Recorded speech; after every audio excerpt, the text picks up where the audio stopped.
కాకినాడ జిల్లా తుని మండలం సిహెచ్ అగ్రహారానికి చెందిన 2 ఏళ్ల చిన్నారి జ్ఞానేశ్వరి అదృశ్యమై 7వ రోజు కావడంతో పోలీసులు మరిన్ని అంశాలపై దృష్టి సారించారు. జానుతో పాటు అదృశ్యమై తిరిగి వచ్చిన పెంపుడు సునకం మెడకు జీపీఎస్ ట్రాకర్ అమర్చి విశ్లేషిస్తున్నారు. సునకం తిరిగిన అన్ని ప్రదేశాలను పోలీసులు జల్లెడ పడుతున్నారు. రహదారిపై కార్లు వెళుతుంటే అరుస్తూ వెంబడించిందని, దీంతో చిన్నారి అపహరణకు గురై ఉండొచ్చని అనుమానం వ్యక్తం చేస్తున్నారు. కారు విషయంలో తన భర్తకు పలువురితో వివాదం ఏర్పడిందని భవానీ చెప్పడంతో ఆ కోణంలోనూ దర్యాప్తు చేపట్టారు.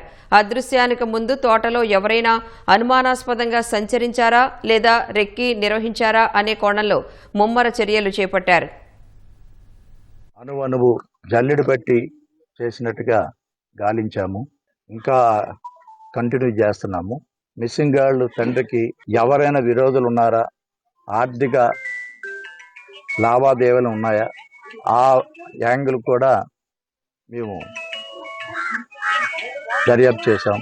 ఈ తోట నుండి బస్టాండ్ కానీ రైల్వే స్టేషన్ కానీ ఇటు నర్సీపట్నం కానీ హైవే మీదకి కానీ ఎన్ రూట్లో ఉన్నటువంటి సీసీ కెమెరాలన్నీ వెరిఫై చేశాం. ఇక్కడ గతంలో పనిచేసి మానివేసినటువంటి కూలీలు కూడా ప్రశ్నించి వీళ్ళు చేసింది ఆ టైంలో చేసినప్పుడు ఏమైనా అనుమానితులు ఇక్కడికి వచ్చారా, ఇక్కడ తోటలో పనిచేసే వాళ్ళకేనో ఆ కూలీలకి ఏమైనా పాత గొడవలు ఉన్నాయి, అవి కూడా వెరిఫై చేశాం. చుట్టుపక్కల గ్రామాలలో ఎవరైనా అనుమానితులు గాంజాకి అలవాటు పడి ఇలాంటివి ఏమైనా దొంగతనాలు చేయడము అవి ఇవి అలాంటివి వ్యక్తుల గురించి కూడా విచారించాము. డే అండ్ నైట్ కంటిన్యూస్గా చేస్తున్నాము. అలాగే మొన్న కూడాను డాగ్ స్కాచర్ను కూడాను తుని మున్సిపాలిటీ కమిషనర్ గారు ప్రొవైడ్ చేశారు. ఆ వాటిలో కూడా పెట్టాము. పిల్లతో అదృశ్యమైంది. 4th డే తిరిగి వచ్చిన తర్వాత దాని ప్రవర్తనలో కొద్దిగా మార్పు ఉంది. ఆ మార్పు కోసం దాన్ని మళ్ళీ నార్మలైజ్ చేయడానికి తీసుకున్నది. ఇక ఇదే అంశానికి సంబంధించి మరింత సమాచారం మా ప్రతినిధి ఈశ్వరాచారిని అడిగి తెలుసుకుందాం. ఈశ్వరాచారి, పాప జాడ కోసం పోలీసులు చెప్తున్న యత్నాలేంటి? రాణి, కాకినాడ జిల్లా తుని మండలం దొండవాగ పంచాయతీకి సంబంధించి అక్కడ గ్రామ శివారైనటువంటి సిహెచ్ అగ్రహారంలో గత శనివారం మధ్యాహ్నం 12 గంటల సమయంలో 2 ఏళ్ల చిన్నారి జ్ఞానేశ్వరి మిస్ అయింది. అదే రోజు పాపతో పాటు అక్కడ ఉన్నటువంటి పెంపుడు కుక్క కూడా మిస్ అయింది. పాప కుక్క మిస్ అయిపోయి మొత్తం 1 రోజులు గడిచినా ఇప్పటి వరకు కూడా పాప ఆచూకీ అయితే తెలియలేదు. శుక్రవారం కుక్కకి ఏదైతే పెంపుడు కుక్క ఉందో ఆ పెంపుడు కుక్క బుధవారం అర్ధరాత్రి కొండ వచ్చింది.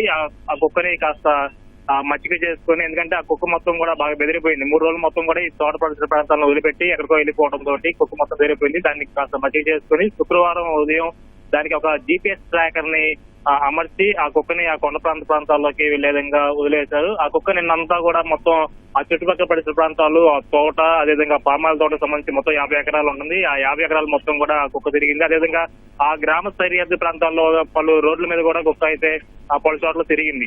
ఆ కుక్క ఎక్కడైతే తిరిగిందో ఆ ప్రాంతాల మొత్తాన్ని కూడా పోలీసులు అయితే జల్లెడ పెట్టారు. దీంతో పాటు అత్యాధునిక టెక్నాలజీని ఉపయోగించేసి, సాంకేతిక పరిజ్ఞానం ఉపయోగించేసి పలు కోణాల్లో కూడా పోలీసులు అయితే దర్యాప్తు చేస్తున్నారు. అయితే ముఖ్యంగా గత వారం రోజుల నుంచి కూడా ఈ సెర్చ్ ఆపరేషన్ కొనసాగుతున్నప్పుడు కూడా ఇప్పటి వరకు కూడా ఎలాంటి క్లూ లభించకపోవడం తోటి ఇటు తల్లిదండ్రులు, గ్రామస్తులు, పోలీసులు కూడా అయితే కొంత డీలా పడ్డారని చెప్పుకోవచ్చు. ఎందుకంటే ఈ వారం రోజుల్లో ఏదో ఒక క్లూ అయితే దొరకాల్సి ఉంటుంది. అయితే ఇప్పటి వరకు కూడా ఒక్క చిన్న క్లూ కూడా దొరకపోవడం తోటి ఈ కేసు అయితే పోలీసులు పెద్ద సవాల్గా మారింది. అత్యాధునిక బృందాలని, అదే టెక్నికల్ టీమ్ ని, సాంకేతిక పరిజ్ఞానం ఉపయోగించుకొని కూడా వారం రోజుల నుంచి కూడా పరిశీలిస్తున్నప్పుడు కూడా, సెర్చ్ చేస్తున్నప్పుడు కూడా ఒక క్లూ కూడా దొరకపోవడం తోటి పోలీసులు అయితే తలపట్టుకుంటున్నారు. అసలు ఎక్కడ జరుగుతుంది అనేది, ఎక్కడ మనం ఈ వెతికే ప్రయత్నం చేయడంలో ఎక్కడ విఫలమయ్యామా అనే పలు కోణాలు కూడా పోలీసులు అయితే దర్యాప్తు చేస్తారు. ముఖ్యంగా ఇదంతా గ్రామ శివారు ప్రాంతంలో ఒక రిమోట్ ఏరియాలో ఉంటుంది. ఎవరైనా అనుమానిద్దామన్నా, లేదంటే ఎవరైనా పిలిపించి విచారణ చేద్దామన్నా కూడా ఆ పరిసర ప్రాంతాలు మొత్తం గ్రామాలందరూ కూడా చాలా సెన్సిటివ్ ఏరియా, కొంచెం అందరూ కూడా సెన్సిటివ్ గా ఉంటారు. ఎవరైనా నీ మీద అనుమానం ఉందన్నా కూడా అది మళ్ళీ పెద్ద వివాదానికి దారితీసే అవకాశం ఉంది. అందువల్ల పోలీసులు ఇప్పటి వరకు కూడా ఎవరిని వ్యక్తిగతంగా కూడా పిలిచి విచారణ చేయలేదు. అయితే గడిచిన వారం రోజుల నుంచి కూడా వెతుకుతున్నప్పుడు కూడా పాప ఆచూకీ లభ్యం కావడం తోటి ఈ రోజు నుంచి కూడా పోలీసులు ఒక కొత్త కోణంలో విచారణ ప్రారంభించాలని చెప్పి అయితే ఒక ఆలోచనకు వచ్చారు. ముఖ్యంగా ఎవరైతే ఈ బాధితురాలి చిన్నారి తల్లిదండ్రులు ఉన్నారో వాళ్ళని కూడా వ్యక్తిగతంగా విచారిస్తున్నారు. మీకేమైనా వ్యక్తిగత ఘర్షణలు ఉన్నాయా, ఎవరికైనా విభేదాలు ఉన్నాయా, ఎవరితో అయినా గడిచిన 4 రోజుల నుంచి ఏమైనా ఘర్షణలు జరిగాయా అనే కోణంలో విచారిస్తున్నారు. అయితే ఈ సమయంలో ఆ చిన్నారి తల్లి భవానీ చెప్పిన విషయాలు ఏంటంటే, గత 2 నెలల క్రితము మేము ఒక కారు కొనుగోలు చేశాము. ఆ కారు కొనుగోలు చేసి వేరే వ్యక్తికి ఇచ్చాము. ఈ సమయంలో మా భర్త గణేష్ కి ఆ కారు కొనుగోలు చేసిన వాళ్ళకి కొంత ఘర్షణ వాతావరణం తెలిసింది. చిన్నపాటి గొడవలు జరిగాయి. దీనిపైన పోలీసులు కూడా ఫిర్యాదు చేశాము. పోలీసుల ఆధ్వర్యంలోనే ఈ గొడవ మొత్తం కూడా సద్దుమణిగింది. అయితే వారేమైనా చేశారా అనే ఒక అనుమానం అయితే వ్యక్తం చేసింది. పోలీసులు ఆ కోణంలో కూడా అప్పుడు ఎవరైతే గొడవ పడ్డారో, ఈ కారు ఎవరికి విక్రయించారో, ఈ కారుకి సంబంధించినటువంటి ముఠాకు సంబంధించిన ఒక 5-6 కూడా పిలిపించి వారి స్థాయిలో కూడా విచారణ చేశారు. అయితే అక్కడ కూడా ఎలాంటి అనుమానం అయితే రాలేదు. దీంతో పాటు గ్రామంలో ఎవరైనా అనుమానాస్పదంగా తిరిగే వాళ్ళు ఎవరైనా ఉంటే అటువంటి వారిని కూడా ఇప్పటికే పోలీసులు గుర్తించారు. వీటితో పాటుగానే ఇంకా ఈ కొండ పరిసర ప్రాంతాలలో, కొండ పై భాగాల్లో జీడి పిక్కలు ఏరుకోవడానికి కొంతమంది ఇతర ప్రాంతాల నుంచి కూడా ఈ ప్రాంతానికి వస్తుంటారు. అయితే వారిని కూడా ఈ పాప మిస్సింగ్ అయినటువంటి గత శనివారం, అదేవిధంగా దానికి వారం ముందు రోజుల నుంచి ఈ కొండ పరిసర ప్రాంతాలకు ఎవరు వచ్చారు, కొత్త వ్యక్తులు ఎవరైనా వచ్చారా, అనుమానాస్పదంగా ఎవరైనా తిరిగారా అనే కోణంలో కూడా వారిని కూడా పిలిపించి విచారిస్తున్నారు.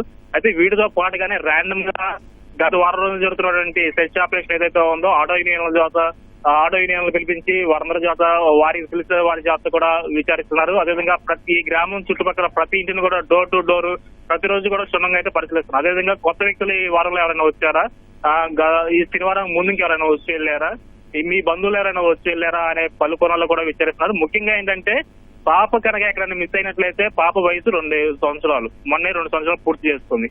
ఒకవేళ ఎక్కడైనా మిస్ అయితే ఆ పాప డిహైడ్రేట్ అయిపోయి అక్కడే పడిపోయే అవకాశం ఉంది. ఒకవేళ ఉంటే తోటలోనే ఉండాలి. ఆ తోటలో సుమారు 350 మంది పైగా పోలీసులు, గ్రామస్తులు అందరూ కూడా ఆ శనివారం, పాప మిస్ అయిన శనివారం రాత్రే పూర్తిగా జల్లెడి పట్టారు. అక్కడ ఎక్కడా కూడా ఆచూకీ లభించలేదు. అయితే మధ్యాహ్నం 12 గంటల సమయంలో పాప మిస్ అయింది. ఆ సమయంలోనే ఎవరైనా కిడ్నాప్ చేసి ఉంటారు. ఆ కిడ్నాప్ చేసే సమయంలో కూడా ఎవరైనా ఇక్కడ తెలిసిన వాళ్ళే ఆ తోటలోకి ధైర్యంగా ప్రవేశించగలరు. ఆ తెలిసిన వ్యక్తి ద్వారానే ఒకవేళ పాపను బయటికి తీసుకువచ్చి ఎవరైనా బయట వ్యక్తులకి అప్పచెప్పి ఉండవచ్చు. ఆ బయట వ్యక్తులు తీసుకెళ్లి ఏదైనా సుదూర ప్రాంతాలకు తీసుకెళ్లి ఉండొచ్చు అన్న ఒక అనుమానంతో పోలీసులు కూడా ఆ కోణంలో కూడా విచారిస్తున్నారు. ఆ సమయంలో గత శనివారం దానికి సంబంధించి ఒక వారం ముందు రోజులు ఇప్పటి వరకు కూడా మొత్తం కూడా అక్కడ ఆ పరిసర ప్రాంతాల్లో తిరిగిన వాళ్ళందరూ ఫోన్లన్నింటిని కూడా ఆ కాల్ రికార్డు చెక్ చేస్తున్నారు. ఆ పరిసర ప్రాంతాల్లో ఉన్నటువంటి ఆ సెల్ టవర్లను ఉపయోగించేసి ఆ చుట్టుపక్కల ఉన్న వారందరినీ కూడా అనుమానం అయితే వ్యక్తం చేస్తున్నారు. ఈ విధంగా పలు కోణాల్లో కూడా ఏ ఒక్క కోణాన్ని కూడా వాళ్ళకుండా పోలీసులు అయితే క్షుణ్ణంగా పరిశీలిస్తున్నారు.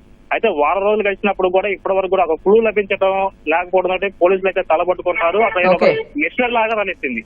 అయితే దీనికి సంబంధించి ఎస్పీ తెలకార్జునంలో అయితే ఇంకా ఈ దర్యాప్తు అయితే కొనసాగుతుంది. క్షుణ్ణంగా అయితే ముమ్మరంగా అయితే గాలింపు చర్యలు కొనసాగుతుంది. ధన్యవాదాలు ఈశ్వర్.